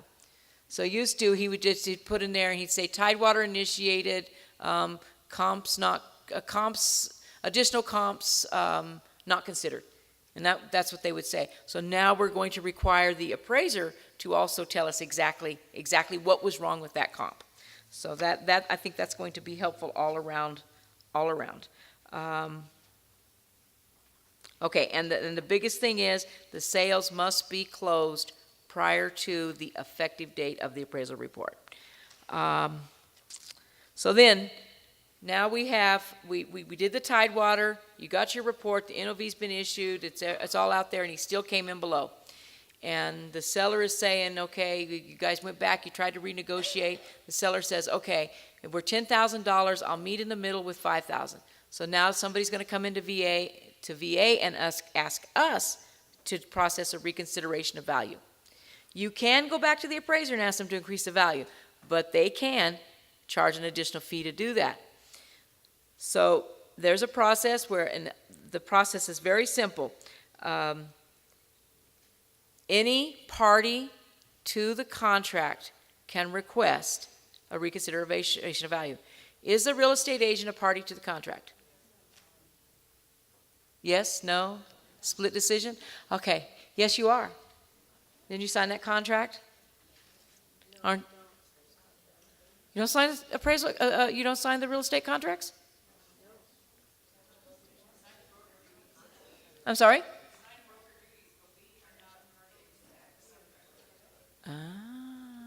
See, I have my real estate license in Texas.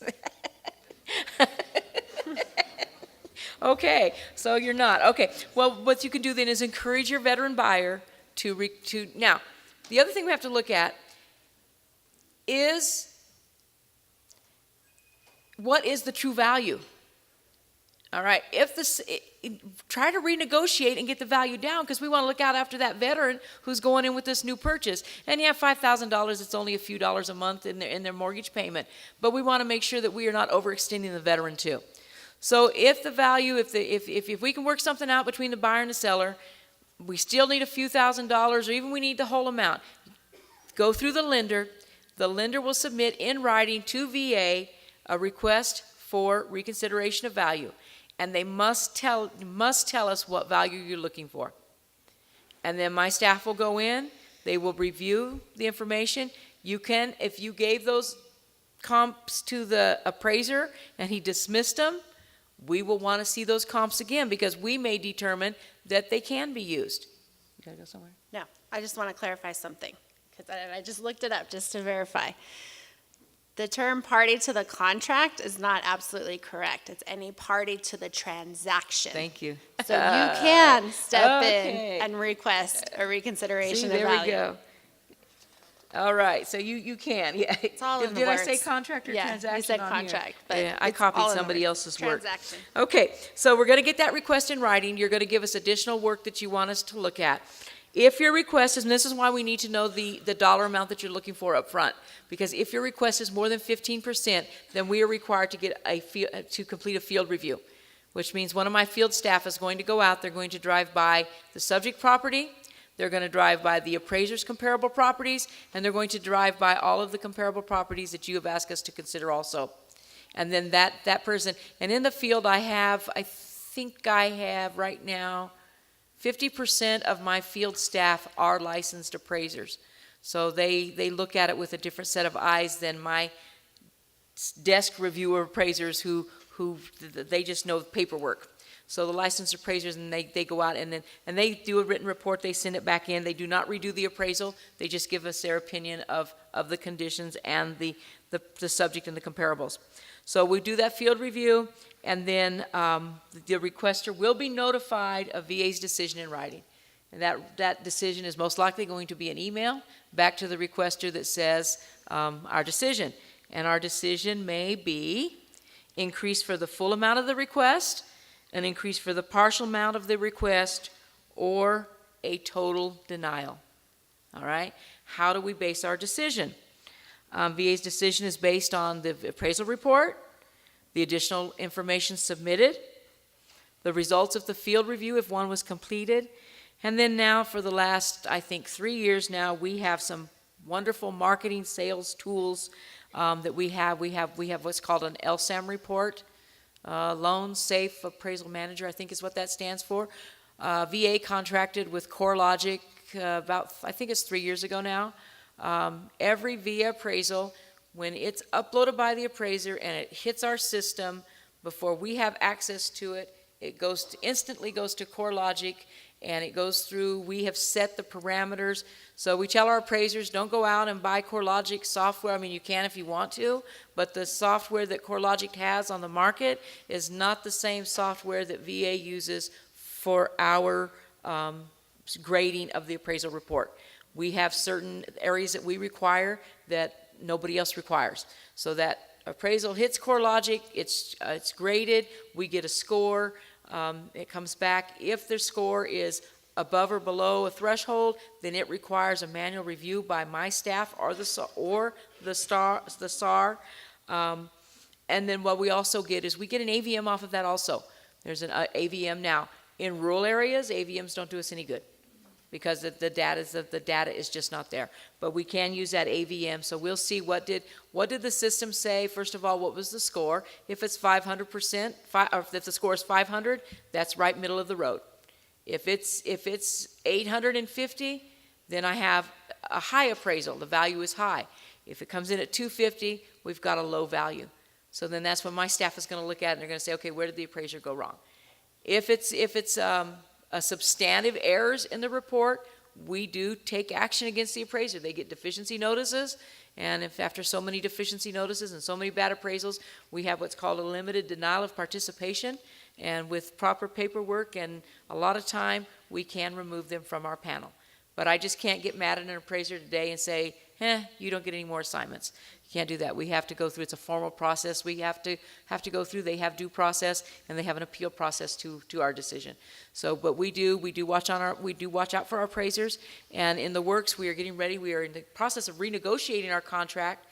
We're out for, not renegotiating our contract, we're out for recompete. So the VA the federal government has a big system when they use contractors, and so with our recompete with the new contract, we will have scorecards, written scorecards, where then on a quarterly basis we will go out and we will pull that appraiser's scorecard and we'll see where they're at.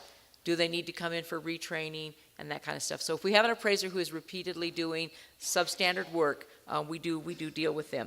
So the reconsideration of value, we make our decision, we notify the requester, and that's that. Now, there is a second, if you're still unhappy with that result, now that result, it comes from my staff.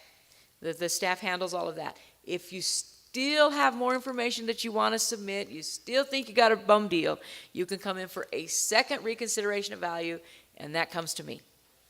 Or the person sitting in my chair, because in 11 months I will be retired. So, Okay, enough bragging. unlike Amy, who's got 22 years to retire.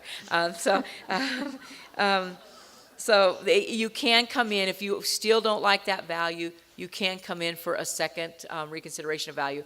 And a lot of times, I don't know if you're aware of it, veterans will file congressional inquiries. They'll go to their congressman. They'll complain. If they make so much as a phone call to a senator or a representative's office and make a complaint against the VA, we will get a formal congressional inquiry that we must write a formal response to. So we hope that they don't go that route, because it's very time consuming for me and Amy. So we hope that we can settle it before it gets to that point. So with that, I'm done. Hey. Okay, we're gonna get into close it. Well, he had a question back there real Oh, quick for okay. you.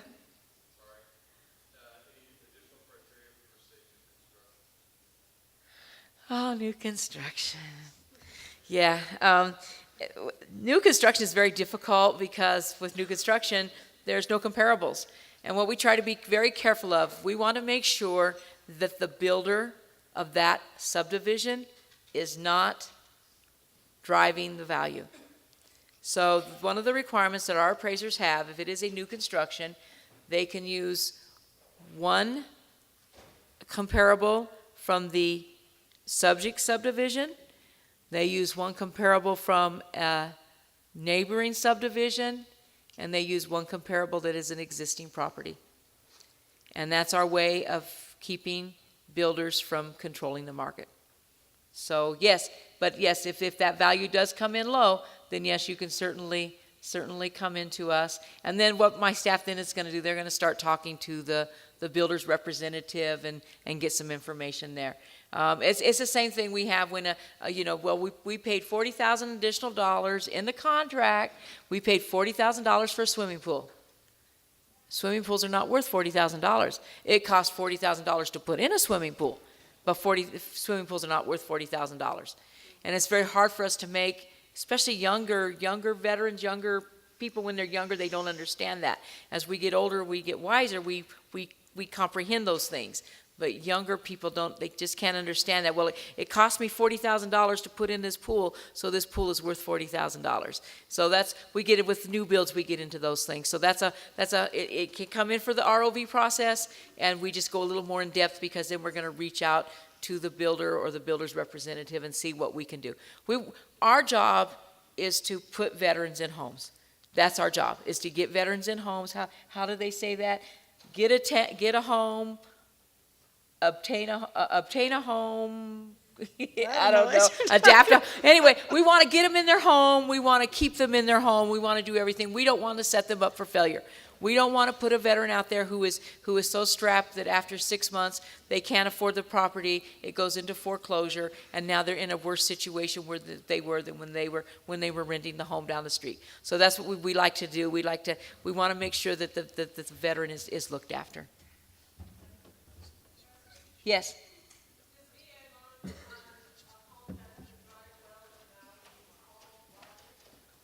I'm sorry, say it again.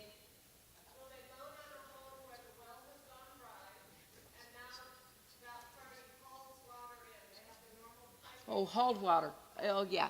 Okay, that's okay. Hauled water is a different thing. They have to certify where it's coming from. It has to how is it maintained. We do allow for potable water, but that's a whole different scenario, and I didn't prepare to talk on that. So our information, we're going to give you our information at the end. So call my office, and one of my staff will talk you through that process. Okay. We're gonna go through our closing costs real quick, and then She's got us. what we're gonna do from there is after I finish my last little wrap-up slides, we're gonna take a quick break and then come back to the Q&A session, okay? So before we get any deeper into Phyllis's reconsiderations, I have a quick question for you. How many of you think that the veteran can pay for a pest inspection? We know they can pay for the repairs. Can a veteran pay for a pest inspection? Hands, show me hands. Yes, who thinks yes? Yes. Wow. Well, everybody with their hand in the air is correct. Yeah. So, lots of learning today.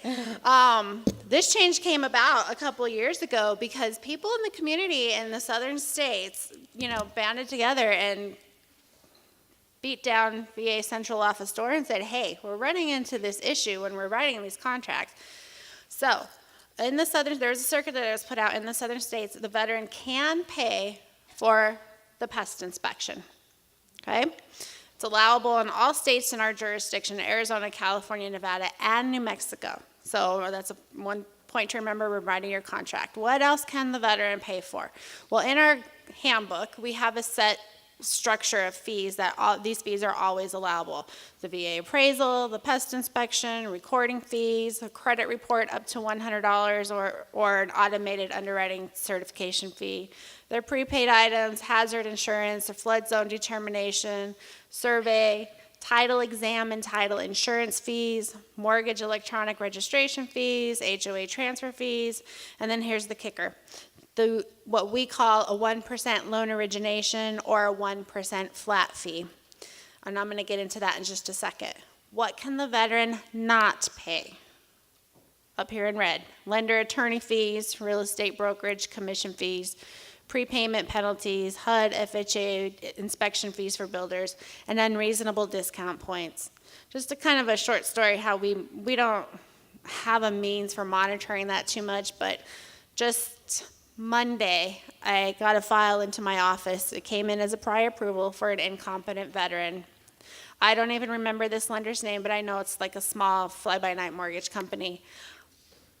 This incompetent veteran, his credit wasn't the greatest, but this lender brought in this loan at 5 1/4 with 2 discount points. With today's rates, yeah, that's not reasonable. So right now that's loan suspended until they can explain their justification for the rate basis, but we don't set the rate, but we don't want to see our veterans taken advantage of either. So we try to keep an eye out for that. So let's go back to loan origination. So what does that mean? All the fees that we consider junk fees, unnecessary fees, would fall under that 1%. Does the lender have to charge that 1%? No. We see a lot of lenders that charge, 0.5%, or they just charge a flat origination fee and call it a day. But what that allows the lender, we are flexible in the way that any fees that are not covered under the fees that I just showed you on the other slide can fall under this 1%. So as long as the veteran isn't paying more than 1%, that's okay. So over the years, this has kind of drifted into different things, showing the seller paid or providing an itemization to see what credits went where and what lender credits covered this and that. With the way the closing disclosure is structured now, anything shown in the veterans column, paid by veteran or paid by borrower, is what we look at when we're auditing a loan to say, was this fee allowable? So lender could charge a 1% and then have document prep fees and tax service fees and an additional settlement and closing fee. And if that 1% is already charged to the veteran, as long as those other fees are in the paid by lender or paid by other column, and we don't care who pays for it, if they're charging that fee, as long as it wasn't paid by the veteran, then that's okay. So it's all about how they structure their closing disclosure. Seller concessions. We're a little bit different than the other, government programs out there. We limit the seller concessions to 4% of the reasonable value. But what do we consider a seller concession? Our definition is different than FHA. So we say that payment of the borrower's funding fee, payment of the impounds, gifts, payment of extra points to provide an interest rate buy down, paying off of debts on behalf of the veteran, that's a seller concession. Paying off regular closing costs like title fees and appraisal fees, that sort of thing, we don't consider those in seller concessions. So that's something to keep in mind when writing your contracts. I talked a little bit earlier about a funding fee that we use to help offset the cost of the program. So the way that rate is broken down is whether or not the veteran has used their benefit before, how they qualified for the benefit, and if they are providing a down payment. So I put the fee structure up here. It's also available online. So if you have a regular person who's used or regular active duty military veteran who's using their benefit for the first time, then that fee would be 2.15% of the loan amount. This is the only closing fee that can be rolled into the loan. If you have a reservist who's putting, they're like Phyllis is getting that $1 million house, so she's going to put down a 20% down payment, that funding fee would be reduced to 1.5%. Veterans who are in receipt of compensation or who are rated eligible to receive compensation are exempt from paying that fee. Now, I know the military has a new program, and forgive me because I don't even really know the name of it, but they are allowed to put in for a disability claim up to 12 months prior to their date of discharge from the military. And the way the compensation program works is they will receive your application, but you're not eligible for that rating until the date after you are discharged. So therefore, you're not exempt from the funding fee until that rating is effective. There are a few cases where a active duty service member is severely injured on duty. Well, they will go to a special rating board and they will get that rating prior to discharge. So like in the case, like Phyllis was talking about, the adaptive housing programs, they lost the use of, their lower extremities. They will get a special rating up front. If they have that special pre-discharge memo board rating, then we can exempt them. If a veteran was discharged, and we all watch the news, we know it can take a long time to complete a compensation claim. So Phyllis files her claim in January, but here it is July, she wants to go buy a house. Her claim hasn't been processed yet. That's okay. Phyllis goes, she buys her house. She may be charged a funding fee at closing because she's not effectively rated yet, but now she gets her rating and it's 2 months later. She's been in this house for 2 months. Phyllis gets her letter, yay, I am now in receipt of VA compensation. What they usually do is they make that rating retroactive to the date where she filed her claim or the date after she was discharged from the military. So in those cases, those veterans can come back to VA and say, okay, my rating was retroactive to a date prior to when I closed on my home loan, and they can get a refund. So in those cases, if the veteran applied it to their principal or to their loan, then we would refund it to the lender and it would reduce their principal balance. If Phyllis was, if she was rich and she paid it in cash, then we can give that money back to her. But those are really the only times that a veteran would get a refund for their VA funding fee. So we've had a few veterans that, it took a long time to process their claims. We refunded 4 loans all at once. So we're getting into some contract time. And I know I'm going over this really fast. I'm just kind of doing it for sake of time. I don't want to waste any more of your guys' time here today. So contract items. We require what we call a VA escape clause. And that's basically just says that, you want to make sure this is in all your VA contracts, that in the event the property doesn't appraise for what the veteran's purchasing the property for, that they have the right to either come in with the difference as a down payment or forfeit the deal. I also recommend that, and I put all the fine print up there. It's also available online in our handbooks. You can get it verbatim. I also recommend that there's a clause in the contract that should a veteran not qualify for the loan, that they can get their earnest money deposit back. Too many times I've seen, not really here in New Mexico, but maybe in California, where they don't have that written into a contract, and then for some reason, that veteran's loan got denied for some crazy reason, and they lost out on some earnest money. We can't get involved in that. If that wasn't, written in the contract, that there's nothing we can do to help that veteran. These are contractual issues. We just say, go get, try a lawyer. What if you have a veteran who is, working overseas and is not there to sign the contract or not there to sign closing documents? Well, we require a power of attorney in those cases. So there's 2 different types of powers of attorney. There's a general power of attorney that everybody usually fills out when they get shipped off somewhere. And then there's a specific power of attorney. Well, a specific power of attorney is basically just like a general, except it contains a little bit more information. And what we're looking for in a specific is that there's a clause in there that specifically says that whoever's signing those documents is allowing, on behalf of the veteran, that it's for the use of the purchase of a specific property, that they're allowed that they will be using their VA benefit and their VA entitlement at specific loan terms. That's what we call a specific. If you have a veteran who was here in the Air Force Base and they signed a purchase contract, they signed the loan, the loan application, and then they're getting, they get called off to duty somewhere else and they won't be back in time to be there at closing, then a general's okay, because we already know that that's what the intent of that veteran was, to buy that property and use their benefit. anytime that you have a veteran who is not at the closing table, the lender will also have to certify that that veteran is alive and well at closing, and they'll get that kind of a certification either straight from the veteran or the veteran's command. And that doesn't even, it applies to all veterans not at closing, not just active duty. So, to wrap it up, I say stuff is available online. Anybody, veteran, realtor, lender, anybody can access our handbook online on our website, benefits.va/home loan. There's a specific page on that website for realtors. You can find a lender's handbook, training videos, circulars, and a link to our list of the VA acquired properties that are for sale.